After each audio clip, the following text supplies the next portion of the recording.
Peut-être que vous vous apprêtez à partir aux Açores pendant vos vacances et vous savez sûrement que le climat est un peu particulier là-bas. Donc cette vidéo, je la fais pour vous aider un petit peu à préparer au mieux votre valise et savoir comment vous habiller aux Açores. C'est parti!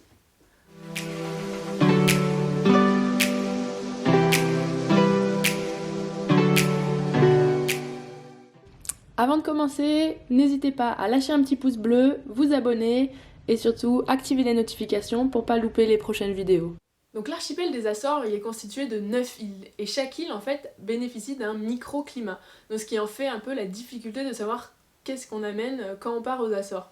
En plus ces îles elles sont situées au milieu de l'océan Atlantique et ce qui en fait que n'allez pas là-bas en pensant que vous allez bénéficier d'un climat équatorial parce que ça reste assez loin de ça. Avant de partir, moi je vous conseillerais de vous renseigner sur les îles que vous voulez visiter, mais aussi sur les activités que vous voulez faire pour savoir qu'est-ce qu'il faut mettre dans votre valise.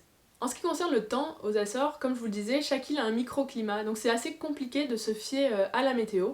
Et c'est pour ça qu'il y a une application qui a été mise en place. Je vous mets le lien en description vers l'article de mon blog et vous trouverez le lien vers l'application sur cet article. Et en fait, cette application permet de montrer en temps réel sur chacune des îles différents spots. Et en fait, il y a des caméras qui ont été installées, comme ça vous permettra de savoir, voilà, à tel moment j'ai envie de faire telle activité. Alors je regarde sur l'application, je regarde la webcam qui montre cet endroit et je regarde le temps qu'il fait. Parce que le temps vraiment change énormément dans la journée. Donc il peut faire hyper beau le matin à 11h, à un endroit où vous voulez aller. Et 2 heures après, c'est sous les nuages, ou sous la pluie, ou voilà. Donc c'est un petit peu compliqué de voir assez clair la météo aux Açores. Sachez tout de même que le climat aux Açores, c'est un climat océanique tempéré, donc il fait à peu près bon toute l'année. Les températures, elles varient entre 14 degrés et 26 degrés toute l'année. En fonction des îles que vous souhaitez visiter, faites attention à leur localisation, par exemple. Les îles du sud-est, comme San Miguel ou Santa Maria sont beaucoup moins arrosées, la température est plus agréable, c'est un peu plus sec, comparé aux îles de Flores ou de Corvo qui sont plus au nord. En règle générale, la meilleure saison pour aller aux Açores, c'est l'été, entre juin et septembre. Alors maintenant, comment s'habiller quand on veut partir aux Açores? Donc comme je vous disais, la météo change toutes les 5 minutes, et vous pouvez avoir un grand soleil, de la pluie, etc. Donc il faut mieux être assez préparé. Et également, si vous souhaitez faire des randonnées, parce qu'il y a pas mal de randonnées à faire aux Açores, prenez les équipements qu'il faut.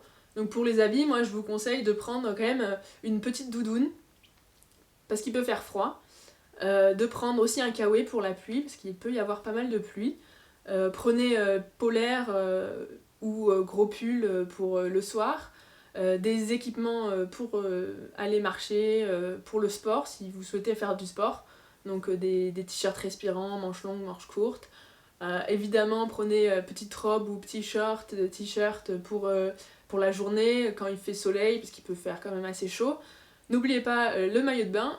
Je vous conseillerais d'en prendre 2 parce que vous pouvez en prendre pour la plage et pour les bains thermiques. Évitez de prendre un maillot de bain blanc parce que il n'est pas rare qu'après être allé dans les bains thermiques avec le soufre, etc., votre maillot de bain qui était blanc au départ peut sortir orange ou jaune, ce qui est un petit peu embêtant.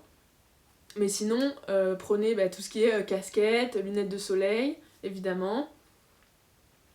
Tout ce qu'il faut normalement pour aller faire des vacances qui soient à la fois sportives, randonnées, etc. Et plage, visite de tous les jours. Il faut prendre un petit peu de tout. Des habits qui vous tiennent chaud et des habits plus légers pour les jours où il fait vraiment bon. C'est pareil pour les chaussures. Prenez des chaussures de sport ou de randonnée si vous souhaitez faire du sport. Des petites baskets pour visiter la vie de tous les jours. Et des tongs ou des sandales pour aller à la plage, etc. Voilà, c'est à peu près ce qu'il vous faut. Après, évidemment, en fonction du temps que vous restez, vous n'aurez pas forcément besoin de tout ça, mais voilà, c'est une petite idée. Et après, en ce qui concerne le matériel, prenez vos appareils pour faire des photos, des vidéos, voilà, ce que vous souhaitez. Prenez quand même un parapluie pour la pluie, parce qu'il peut vraiment beaucoup pleuvoir. Tout ce qui est trousse à toilette, crème solaire, évidemment. Si vous voulez faire du surf, vous pouvez prendre votre combinaison de surf ou alors amener votre propre surf si vous souhaitez aller dans des îles comme Santa Maria où il n'y a pas de location de surf. Mais sachez quand même que vous pouvez louer une planche de surf par exemple à San Miguel pour aller à Santa Maria, c'est tout à fait possible. Et après en ce qui concerne le sac à dos ou la valise, peu importe, les routes sont complètement accessibles. J'imagine que vous louez une voiture sur place, donc que vous preniez une valise ou un sac à dos, ça n'a pas d'importance. Voilà, donc j'espère que cette petite vidéo vous aidera un peu à savoir ce que vous pouvez emporter dans votre valise pour aller aux Açores. Si vous souhaitez avoir un petit peu plus d'informations encore, n'hésitez pas à aller voir l'article de mon blog et je vous mets le lien en description. Et je vous laisse avec quelques images des Açores. N'oubliez pas de vous abonner et je vous dis à très bientôt pour une prochaine vidéo.